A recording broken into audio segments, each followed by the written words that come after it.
For this one, I thought it would be fun to dive into the lavish prison life of Mr. Al Capone. Al Capone, or Scarface as some of us like to call him, was born in Brooklyn, New York in 1899. He became an elementary school dropout and a member of the Lower Manhattan's 5 Points gang all as a kid. Around 1920, Al's mentor, the mobster Johnny Torrio, invited him to Chicago where he became an influential lieutenant in the Colosimo gang. And with prohibition in effect, there were new ways to make money, namely bootlegging. In 1924, Al's bootlegging and other illegal activities were making him upwards of $100,000 a week, and in today's estimates, he would be worth about $1.3 billion. Then, in 1925, Johnny Torrio decided to retire to Italy after an unsuccessful assassination attempt, making Al Capone the new crime king of Chicago.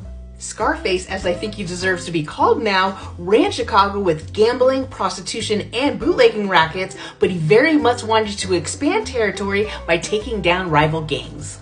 And perhaps Scarface is best remembered for his role in the St. Valentine's Day Massacre on February 14th of 1929, when 7 men associated with the Irish gangster George Bugs Moran, one of his longtime enemies, were shot to death by several different men dressed as policemen. And although this crime remains unsolved and could never officially be linked to him, he has generally been considered responsible for orchestrating the attack. But with all his many crimes, what actually got him locked up was the boring crime of tax evasion, where he was sentenced to 11 years in federal prison, where he first served at the Atlanta Federal Penitentiary. While in Atlanta, he was able to pay a bunch of guards to be able to do whatever he wanted.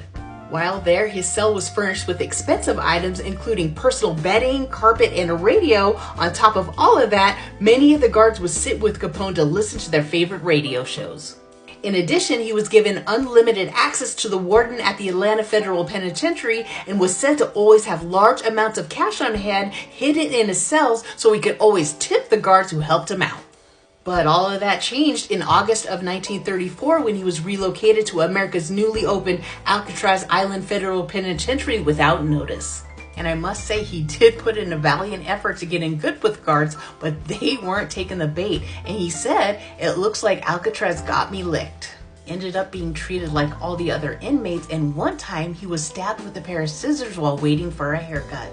Al Capone ended up spending 4.5 years at Alcatraz before he was transferred due to complications of long-term syphilis, from which he died on January 25th of 1947.